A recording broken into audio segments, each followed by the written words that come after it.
Nous avons été contactés par le musée Mathieu Rameilleux pour restaurer une œuvre de très grand format, un dessin sur papier qui est marouflé aussi sur papier et qui est très endommagé, qui était conservé roulé dans la maison du bourreau, donc dans l'ancien musée, et qui a été exposé il y a fort longtemps, mais qui n'a pas été mis en valeur depuis, qui n'a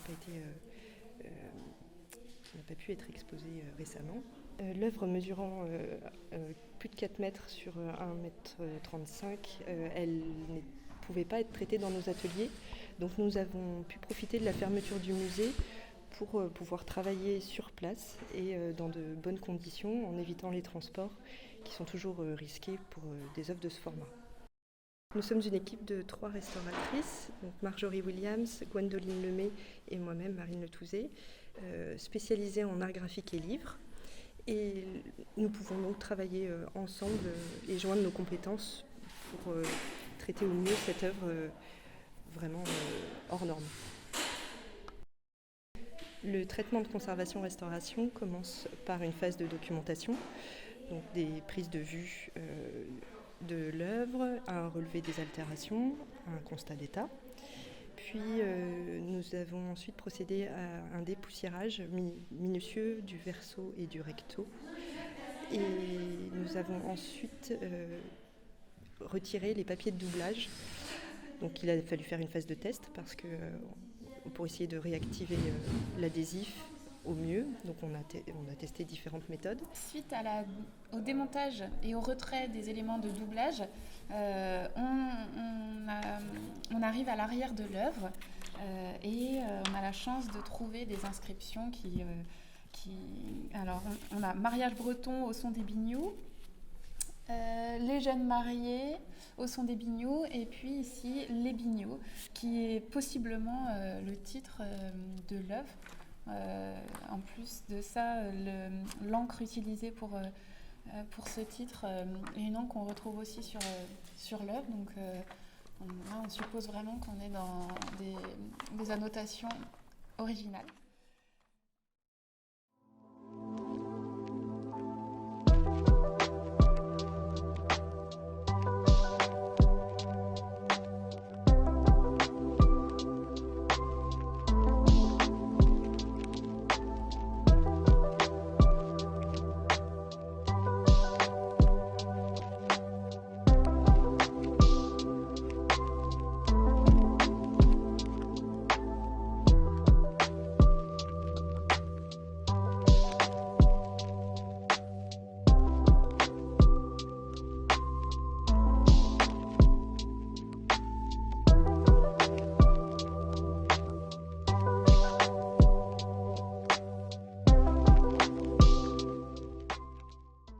Nous avons préparé une colle d'amidon de blé qui va nous permettre de faire le doublage en plein de l'œuvre.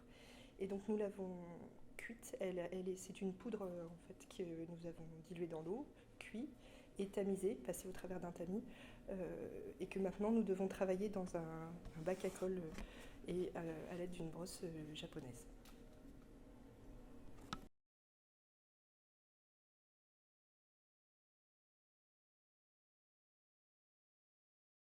Donc en fait, on est en train de préparer les papiers de doublage.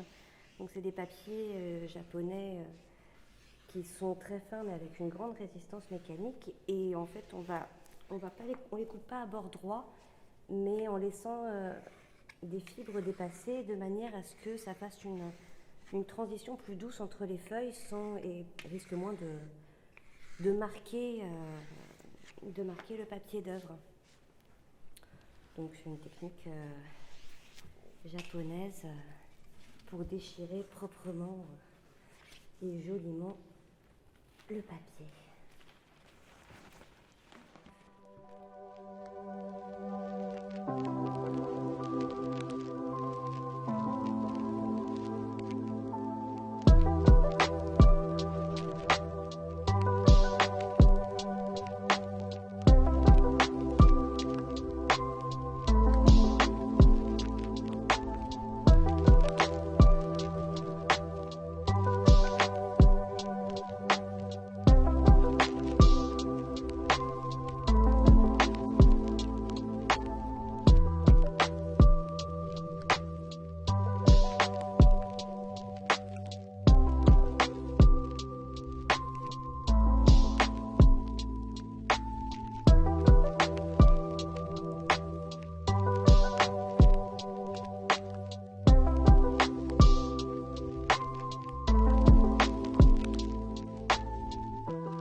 Merci.